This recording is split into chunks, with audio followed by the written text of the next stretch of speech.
Hello everyone and welcome back to the channel. Today is a video that I am very excited to make, and I do need to give a little credit as to why I am making this video. I received a comment in my past video requesting to see a variant of the Root Rider attack using Super Yetis. And I honestly love seeing that comment.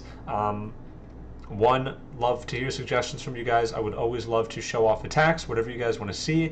But two, I would actually argue that Super Yetis pair with the Root Riders a lot better than Valkyries do. In fact, I'm finding it to be a little strange and almost interesting that pros keep pairing Valkyries with the Root Riders. Now, we obviously know why. We can only have two super troops. The super barbs are very beneficial to this attack, and the super wall breakers are also pretty beneficial to the attack. The difference with this attack and why we don't need wall breakers is the idea is we are trying to get the king into compartments to not only help tank, but to help do damage. In this attack, we're just going to have the Yetis tank and do damage for us, kind of the same purpose that the king is supposed to do, and so the king just becomes like extra value in the attack. I know that we don't have the Valkyries, but the Yetis are going to do way more work than the Valkyries. Again, I don't know why we keep seeing Valkyries and nobody is talking about this Super Yeti attack. This thing absolutely destroys bases. I know this isn't the best base, but this is a mostly supercharged 17 with the important defenses upgraded. So this is a pretty good base. I'm going to try and find a fully supercharged 17 in some online battles that we could show off live. But let's just draw up how this attack is going to work here. Should be pretty obvious what's happening just because, you know, it's just the Root Rider attack instead of Valkyrie. You're going to use Super Yetis, but there are going to be some differences and some things I do want to talk about that you should look out for in this attack. But let me just draw up the funnel quickly, and then we'll talk about you know, what we're executing exactly. So when I look at this base, the idea is we have two overgrowths, so we're obviously going to overgrowth the core. That's going to be just the Town Hall. I know that it doesn't seem like that much value for a spell, but trust me, just overgrowthing the Town Hall is insane value for this attack. I did end up overgrowthing the Monolith. I was able to fit all three, so obviously if you can get a little bit extra, go for it. But the idea is we're just trying to overgrowth the middle. So once that happens, I can clear one section. You'll see it's this one, and the troops are either going to go in a circle around this way, or I can send them around this way. It doesn't really matter. The last important thing to mention is that, yes, while I do have two overgrowths and I'm going to immediately place the second the first one is done, the idea is we want the attack to kind of, and you'll see I'm going to come this way, you want the attack to clear these three compartments and be left with kind of this. And the idea is that when you take out these three compartments and the overgrowth goes away, your troops are already funneled to go down this way to the Town Hall. So the idea is we want to go this way, we want the overgrowth to go away, that way we can funnel through the Town Hall, because at that point we want the Town Hall, and you should have enough troops to kind of crush the base. So let's just show it off, and then I'll talk about a few things that I kind of adjusted to make this attack really work. But you're going to see, we're going to start with the RC in the corner, remove that corner, and that corner is where the funnel starts. So we can either go left or we can go to the top. But let's just watch this. I was using the Spirit Fox. I was using the Rocket Spear. I'm not using the Haste Vial. We'll talk about that. I'll just talk about that now. You're going to get more value out of the Rocket Spear. We don't want to use the Haste Vial at the beginning of the attack. And a lot of the times, if you're using like Haste Vial at the end of the attack, she'll actually just die before she even gets to use the whole ability. So the Rocket Spear is definitely going to get us more value in this attack. The other thing is we have the Spirit Fox, so we're going to let her do her damage. When she turns visible, we drop the invis right away, and that way it makes it so that when she comes out of the invis spells, she's immediately invisible. Right? So you wait for her to become visible, and the second she comes visible is when that invis spell drops, and then she will go invisible immediately right again. So I did let her take, I'm sorry, I'm on the pen mode, I do want to pause. I did let her take a lot of damage there. You do kind of want to keep her at good health. So maybe recalling her a little bit earlier is fine. She got extra value than she needed. She really just needs this corner. I'm telling you, you'll see this attack crushes. She takes out this corner, and she has gotten more than enough. But you did see that we got a little bit more. So let's continue this attack. So the queen, at this point, what is going to happen is we're going to do the queen wherever the funnel is started. So it would look like this. The queen is going to go here. and then let me just move this a little bit, and well, now the circle's not on the queen, so let's try this again. The queen will go here where this thing is, and we're sending her this way, and then the king and the siege barrack will go in this corner, and the idea is they're going to clear these trash buildings, continue to clear trash buildings around the outside, and have the Yetis and Valkyries, Yetis and Root Riders deal with everything in the compartment. So you're going to see that happen live. Let's watch it. So we put the queen down, we put the siege barrack down, we put all of the Root Riders plus all of the healers first. The king's going to come down afterwards, and the Yetis are going to come down afterwards. Something that I need to mention quickly is the idea of this attack is keeping the healers alive. That is the most important part about this attack. If your healers are alive, the attack will stay alive. Your attack starts dying when your healers start dying. So it's not like, oh, look, my Root Riders died. It's usually, oh, my healers died. That caused my Root Riders to die. So we want to keep them alive the whole time. So you can see this air defense here is going to hit the healers at the beginning. So I'm going to freeze them early. And we also... So you'll see we get that freeze early. I did miss, actually. But you get that freeze in early. We want to protect the healers. I'm going to place 3 balloons down anyways to kind of help. But you'll see the Warden goes down with Sneezy. The balloons go down. And you have balloons, you have Sneezy. They're pretty much going to protect the healers for the rest of this attack. So don't stress about it. However, and we do find that the kind of all the air bombs are planted in this compartment. So I ended up being fine.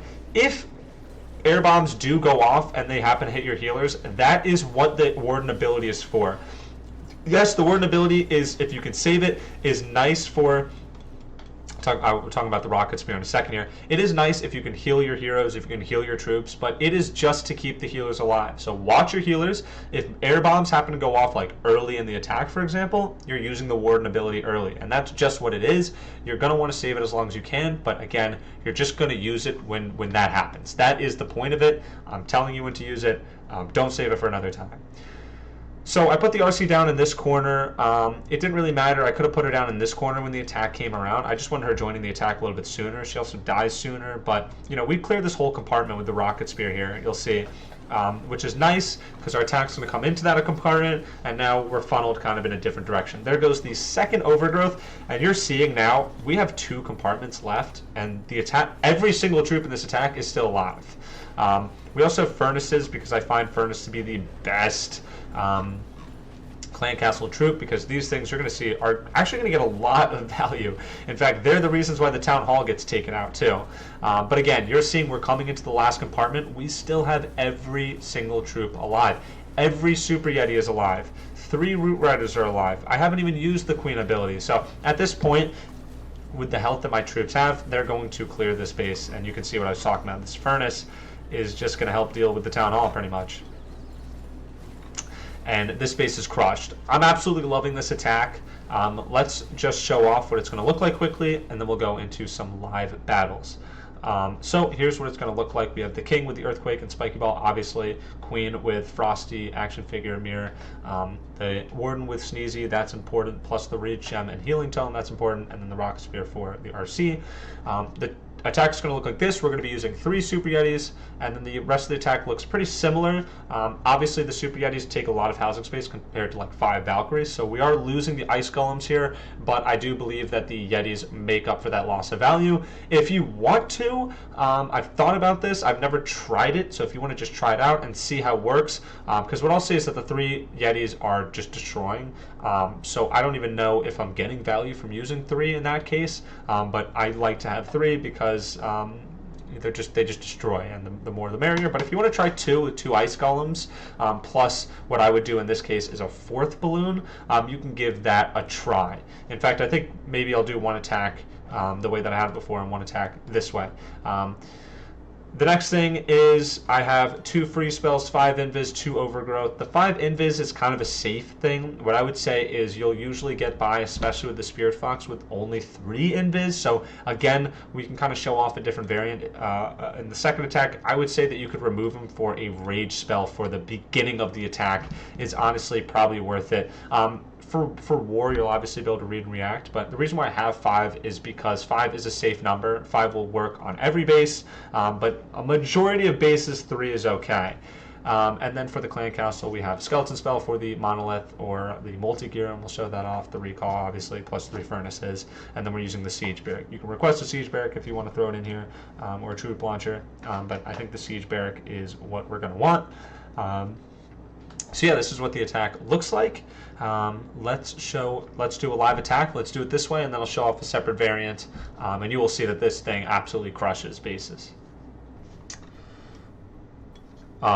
You guys might be noticing a little change in the clothing, the hat. I did make the mistake of joining Legends League earlier,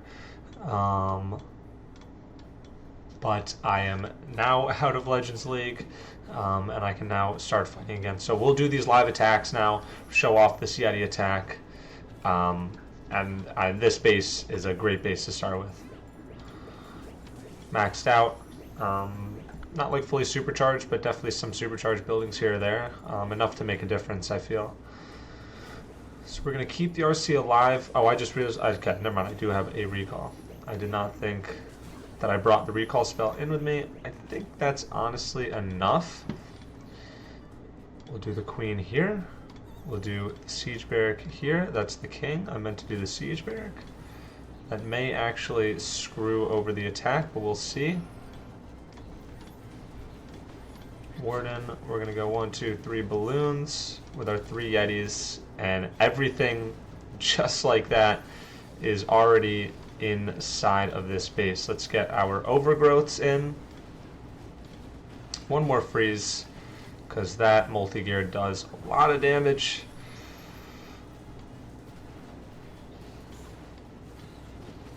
And so far, we are looking pretty good. The king dying is not what I want, for sure. I think I'm going to let the overgrowth actually kind of... I'm going to place it here. I want the town hall. I don't want that invis spell going off. But I do want to grab the town hall here. So I'm going to do an invis spell like that. We'll use the queen ability. Now's a good time. And we'll even throw the RC down here. With, oh, she has the haste vial on. She needs to have the rocket spear on, so she's actually going to get no value in that corner. I'm sorry. She needs to have the rocket spear on. But we should have enough cleanup, enough. We even have the warden ability. I didn't even realize that. Enough cleanup and enough like things alive here. We should be fine. We'll even throw down a skeleton spell, help kind of tank for the queen. Okay, so a lot more things died there than I wanted. I think the RC, if she had the rocket spear, would have done more work on the back end here, and she would have helped out more. But it is going to be a 3-star anyways. If we can, okay, so we take out that double cannon. It is going to be a 3-star anyways, so you can see how strong this attack is when everything is dying and it's still working out. But yeah, if the RC did have the rocket spear on, she would have been able to clear some of these defenses in the back end. Like, I don't think this double cannon would have been there. And I think that those Yetis at the end would have stayed alive. But still domination. You can see this attack is really, really good. But let's put the rocket spear on and let's execute that a little bit better. But again, yeah, that's what the attack looks like. It's pretty good. Been enjoying using this thing a lot. All right, let's put the rocket spear on. Let's show this off one last time. I think this base is good to show off this attack. You can see that this is not a very spread out base. It's a pretty heavy core, so kind of going around the outside is definitely the move. That is the point of this attack anyways, but I'm just saying that this is a base where that is going to work particularly well. So let's get the RC in this compartment, and I'm going to kind of have her take out whatever she can take out in this corner, and we're going to start from the bottom side. So again, we'll keep invising her anytime that she becomes visible. And yeah, I mean, the Spirit Fox really helps her get a lot of value down here. Spirit Fox is going to die, though. The Spirit Fox has a chance. I think the Spirit Fox will... I don't know. She might die to that poison. If she doesn't die to that poison... Okay, so she went invisible right away. So we'll do this. And we will recall you. So let's get the queen there. And let's do one super barb with the siege barrack, and then we'll go in like this. All of the root riders, all of the healers. Apprentice Warden. Warden, 1, 2, 3 balloons. Freeze this to kind of help just keep everything alive at the beginning, and then we will even go in with an overgrowth like that. And, oh, our Yetis. Oh my god. I missed the attack. The attack is meant to be Yetis. Okay, we can get the king into this compartment here. And let's freeze that. And then we'll let this, we can chill for a second. The Root Riders are going to heal back up, which is great. We will put a skeleton spell down to distract that ricochet cannon, and then I think we can even support with the RC down here. And this is just crushed. This is all we have for base left. We have every single thing alive, and I'm just, the second that the overgrowth goes down, I'm going to pop that Warden ability. We'll even use the Queen ability. This is just destroyed. Wow, this is, I'm loving this attack. Yeah, this base is crushed. Like, we are going to 3-star this base, and I don't think a single troop died. Okay, that's not true. We actually don't have, we have 1 Root Rider. But all of our Super Yetis stayed alive. I think in all 3 of these attacks, all of these Super Yetis were alive at the end of the attack. And that just goes to show the difference between this and the Valkyries. The Valkyries usually die before the end of the attack. The idea is you just want them to kind of help take out 1 or 2 compartments and then have the Root Riders deal with the rest of the attack. This seems to be the opposite, where it's like, have the Root Riders deal with a few compartments, and then the Yetis will just destroy the base. I'm loving this attack. Strongly recommend using it. Again, I have to give a shout out. The only reason why I did this attack in the first place was because of a comment. This thing absolutely crushes.